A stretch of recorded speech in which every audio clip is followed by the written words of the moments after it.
સાબરકાંઠાના ઈડરમાં વ્યાજખોરના ત્રાસથી પિતા પુત્રનો આપઘાત સામે પોલીસ ફરિયાદ નોંધાઈ। સાબરકાંઠા જિલ્લાના ઈડર તાલુકાના ફીચોડ ગામે વ્યાજખોરના અસહ્ય ત્રાસના કારણે એક હૃદયદ્રાવક ઘટના સામે આવી છે, જ્યાં પિતા પુત્રે કૂવામાં કૂદી આપઘાત કરી લીધો છે। આ ઘટનાના પગલે સમગ્ર પંથકમાં ચકચાર મચી ગઈ છે અને વ્યાજખોરો સામે કડક કાર્યવાહીની માંગ ઉઠી છે। આ મામલે જાદર પોલીસ મથકે 9 લોકો વિરુદ્ધ નામજોગ ફરિયાદ દાખલ કરવામાં આવી છે। પ્રાથમિક માહિતી અનુસાર વ્યાજખોરના ત્રાસથી કંટાળી ફીચોડ ગામે પિતાએ પોતાના પુત્રને કૂવામાં નાખી દીધા બાદ પોતે પણ કૂદી જીવન ટૂંકાવી લીધું। આ ઘટનાએ ફરી એકવાર રાજ્યમાં વ્યાજખોરીના દૂષણની ભયાવહતા ઉજાગર કરી છે। ઉલ્લેખનીય છે કે છેલ્લા 45 દિવસમાં વ્યાજખોરના પગલે સાબરકાંઠા જિલ્લામાં કુલ 7 લોકોના મોત થયા છે, જેમાં વડાલીમાં 3 બાળકો સહિત માતા પિતાના આપઘાતનો પણ સમાવેશ થાય છે। આ ગંભીર મામલે જાદર પોલીસ સ્ટેશનના પીઆઈ રિંકલ તરાલે તાત્કાલિક કાર્યવાહી કરતા 9 લોકો વિરુદ્ધ નામજોગ ફરિયાદ નોંધી છે।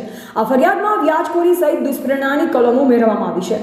પીઆઈ રિંકલ તરાલે ફરિયાદ નોંધાવી તપાસનો ધમધમાટ શરૂ કર્યો છે। જે 9 લોકો વિરુદ્ધ નામજોગ ફરિયાદ નોંધાઈ છે તેમાં આ વ્યક્તિનો સમાવેશ થાય છે, જેમાં પાર્થરાજસિંહ કિરીટસિંહ ઝાલા રહે ઈડર, હરેશ વિનોદભાઈ પટેલ રહે પ્રતાપપુરા ઈડર, લાલા ઈશ્વરભાઈ પટેલ રહે ફિંચોડ ઈડર, હિતેશ વિઠ્ઠલભાઈ પટેલ રહે કમાલપુર ઈડર, ફિરોજ અયુબભાઈ મેમણ મેનેજર હિંમતનગર, જીતેન્દ્રસિંહ પ્રવીણસિંહ કુંભાવત હાલ રહે ગાંધીનગર, જયંતિ મણાભાઈ પટેલ રહે ફલાસણ ઈડર, દિલાવરસિંહ લાલસિંહ રાઠોડ રહે ખોડમ ઈડર, મૌલિક શિવાભાઈ નાઈ રહે ફિંચોડ ઈડર સાબરકાંઠા। આ ઘટના બાદ આગામી દિવસોમાં વ્યાજખોરો સામે કેવા પ્રકારની કાર્યવાહી થશે અને જાદર પોલીસ સ્ટેશનના પીઆઈ રિંકલ તરાલે આ વ્યાજખોરોને કાયદાનો કેવો પાઠ ભણાવશે તે જોવું રહ્યું।